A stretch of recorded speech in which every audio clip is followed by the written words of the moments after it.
Hi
hello नमस्कार, मी स्वप्नाली स्वागत करते आपल्या नवीन व्हिडिओमध्ये। आय होप की तुम्ही सगळेजण मस्त आणि मजेत असाल। तर आता वाजले 6, आंघोळ वगैरे झालेली आहे आणि आज अन्वीला मेथीचे पराठे बनवायचे होते टिफिनसाठी। तिला खूप आवडते पराठे मधील फक्त मेथीचे पराठे तिला आवडतात। तर म्हटलं आज बनवावं, त्यासाठी लवकर जरा उठले कारण चपात्या भाजी आणि पराठे सुद्धा बनवायचे होते आणि अन्वीचं नंतर तिचं आवरावं सुद्धा लागतं आणि नंतर मग घाई होते, त्यासाठी म्हटलं थोडंसं लवकर उठावं आणि पराठे बनवून तरी घाईच होती सकाळ सकाळ कारण तिचं आवराव आणि तिला अजून सवय नाही पटपट आवरायची, त्यामुळे तिला पण हे होतं आणि तर रात्रीच मी भाजी वगैरे निवडून ठेवलेली। तरी आता काय होतं पावसाळ्यात अशा भाज्या सडल्या जातात लगेच आणि फ्रीज नसल्यामुळे मी तशीच ठेवली आणि थोडे थोडे सडलेले होते तर मी ते काढून घेते आणि नंतरच बारीक चिरून भाजी धुवून घेते। तर चला आता व्हिडिओला करते सुरुवात आणि नक्की व्हिडिओ कंटिन्यू करा आणि जर व्हिडिओ आवडला तर नक्की व्हिडिओला लाईक आणि चॅनलला सबस्क्राईब करायला विसरू नका आणि व्हिडिओ कसा वाटला ते सुद्धा कमेंट करून सांगा। तर चला आता हे मेथी चिरून घेते आणि धुवून घेते।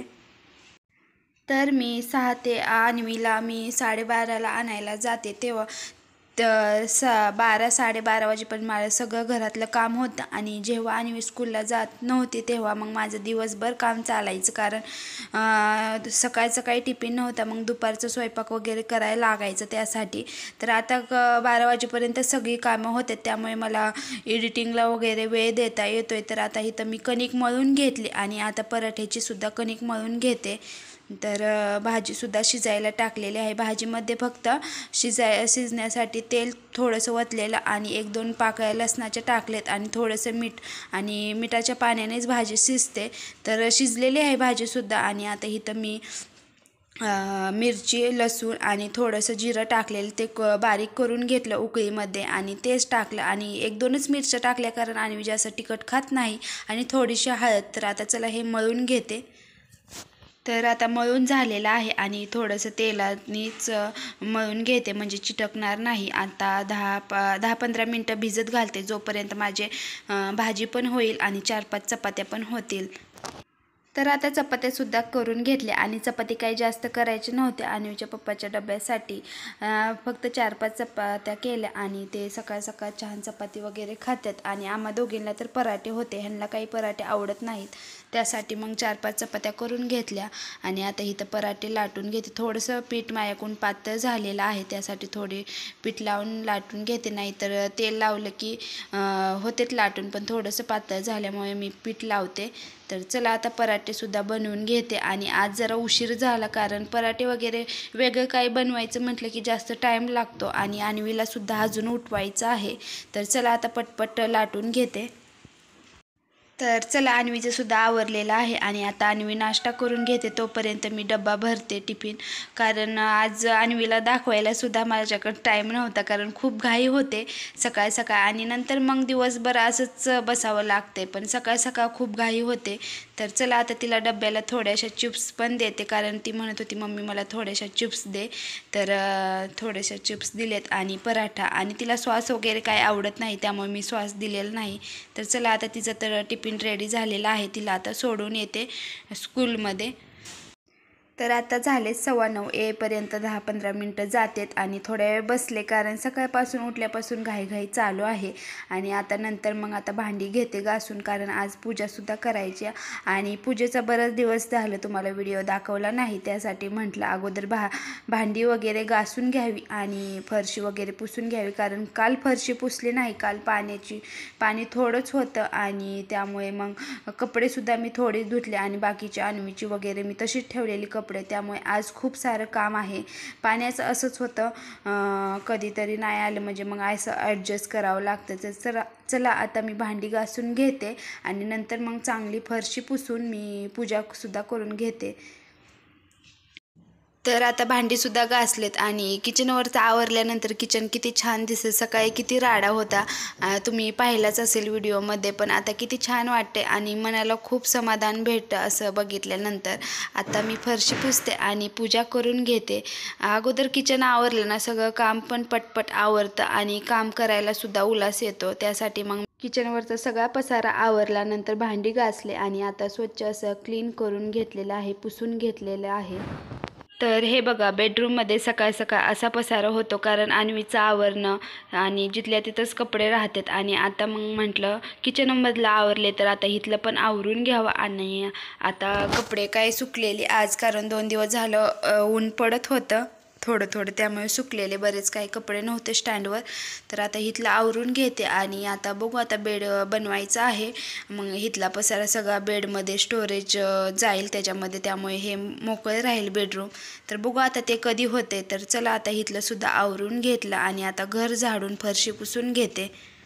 तर चला आज कपड्यांनीच फरशी पुसून घेते, कारण मोप आहे पण मोपनी काही एवढं व्यवस्थित असं निघत नाही आणि काल फरशी पुसली नव्हती, त्यामुळे म्हटलं आज स्वच्छ अशी पुसून घ्यावी, कारण कोपऱ्यात अशी धूळ बसते आणि भिंतींचा पण कलर व्हाईट असल्यामुळे तिथं पण धूळ बसते. मग ते सुद्धा पुसावे लागते आणि कपड्यांनी कसं व्यवस्थित असं पुसलं जातं आणि क्लीनसुद्धा होते फरशी. तर चला आता फिनेल वगैरे टाकलेलं आहे पाण्यामध्ये आणि हे आता सगळं पुसून घेते. तर हॉल पुसून झालेला आहे. तर आता किचन पुसून घेते. किचन काही छोटंसं आहे पण वस्तू इकडं तिकडं साराव्या लागते, त्यामुळे वेळ लागतो फरशी पुसण्यासाठी. आणि किचनला सुद्धा ट्रॉल्या बनवून घ्यायचेत. तर बघू आता ते पण जेव्हा बेड बनवेल तेव्हाच मग किचनला ट्रॉलीसुद्धा बनवून घेईल, कारण ते जे खालचं कडप्पा आहेत ना किचनच्या ते जुनेच आहेत, त्यामुळे त्याचा कलर तसा दिसतोय आणि वरचे ते नवीन टाकलेत फक्त, त्यामुळे ते जुनं खाली दिसते. तर ट्रॉल्या वगैरे बनवल्या ते नाही दिसून येणार तर आणि छान पण वाटेल. तर चला आता फरशी पण पुसून झाले आणि आता पूजा करून घेते. तर घरातलं सगळा पसारा वगैरे आवरल्यानंतर क्लीन केल्यानंतर किती छान असं वाटतं, मनाला प्रसन्न वाटतं. मला तर असं होतं की सकाळ सकाळ ते पसारा बघून असं वाटतं की मी कधी हे आवरते आणि कधी आवरून होते असं होतं. पण अन्वी गेल्याशिवाय तर ते आवरता येत नाही, कारण तिचंच आवरण्यामध्ये वेळ जातो आणि मग ह्याला कधी टायमिंग द्यायचं, त्यासाठी मग तिला सोडवून आल्यानंतरच मी हे सगळं निवांत करते. आणि आता हॉलमध्ये झोपतं, त्यामुळे पूजा पण करता येत नाही. बघू आता मग बेडरूममध्ये बेड बनवल्यानंतर तिकडे झोपेन आम्ही आणि मग पूजेला सुद्धा मी आंघोळ केल्यानंतर पूजा करीन. पण तोपर्यंत तर मला असंच करावं लागल, कारण घर वगैरे झाडल्यानंतर पुसल्यानंतरच पूजा बरोबर वाटते. त्यासाठी मग आता पूजा करून घेतली, सगळं घरातलं क्लीन करून. तर आता रांगोळीसुद्धा काढून घेते आणि अन्वीलासुद्धा आणायला जायचं. तर आज खूप वेळ गेला, कारण फरशी वगैरे हाताने आणि व्यवस्थित अशी पुसली, त्यामुळे फरशी पुसण्यातच मला वाटते 20-25 मिनटं गेली असतील. आणि भांडीसुद्धा खूप होते आणि आता कपडेसुद्धा खूप आहेत. पण आता बघू, आता मी हे पूजा झाल्यानंतर कपडे भिजत घालीन आणि नंतर मग अन्वीला आणल्यानंतरच धुईल. तर चला आता रांगोळीसुद्धा काढून झालेली आहे. तर आता इथं उंबरठ्यावरसुद्धा मी रांगोळी काढून घेते, लक्ष्मीची पावले. आणि अजून काय सागाचा उंबरठा बसवलेला नाही. उंबरठा आणलेला, पण काय झालं, जेव्हा हे इथले ह्या घराचे पूर्ण काम झालं आणि जेव्हा साफसफाई करायची होती, खूप अशी POPची माती वगैरे पडलेली. मग एका माणसाला आम्ही सांगितलेलं की ते सगळं साफ करायला, आणि त्यांना माहीतच नाही की हे उंबरठा आहे. आणि उंबरठासुद्धा त्यांनी कचऱ्यात फेकून दिला, त्यामुळे आता डबल आणावं लागेल आणि ते काय लवकर होत नाही एकदा काम राहिलं की. तर चला, तर आता पूजासुद्धा करून घेतली आणि आता इथं कपडे भिजत घालते. तर तुम्ही बघतच असाल कपडे किती आहेत. अन्वीचे नाही म्हटलं तर 4-5 ड्रेस होते, कारण काल नाही धुतले 2 ड्रेस आणि आजचे 2 ड्रेस, असे मिळून 4 ड्रेस होते. पाणी कमी असल्यामुळे काय करावं लागतं, जे ओले कपडे आहेत तेच धुवून टाकावे लागतात आणि जे अशी असते तेच मग तशीच ठेवते मी कधी कधी. आणि मग भांडी तर वगैरे घासावीच लागतात, नाही घासली की मग ते चिलटं वगैरे बसते. ते एवढा पाऊस नाही झाला अजून, तरी बघू आता पाऊस झाल्यानंतर पाण्याचा प्रॉब्लेमसुद्धा सुटेल. तर जाऊ द्या, असंच करावं लागतं ॲडजस्ट. तर चला आता कपडे भिजत घालते. व्हिडिओ मी इथंच थांबवते. आय होप की तुम्हाला आजचा व्हिडिओ आवडला असेल. व्हिडिओ आवडला असेल तर नक्की व्हिडिओला लाईक आणि चॅनलला सबस्क्राईब करायला विसरू नका. आणि व्हिडिओ कसा वाटला ते सुद्धा कमेंट करून सांगा. तर व्हिडिओ पाहिल्याबद्दल खूप खूप धन्यवाद. भेटू आपण नंतरच्या ब्लॉगमध्ये. तोपर्यंत बाय बाय.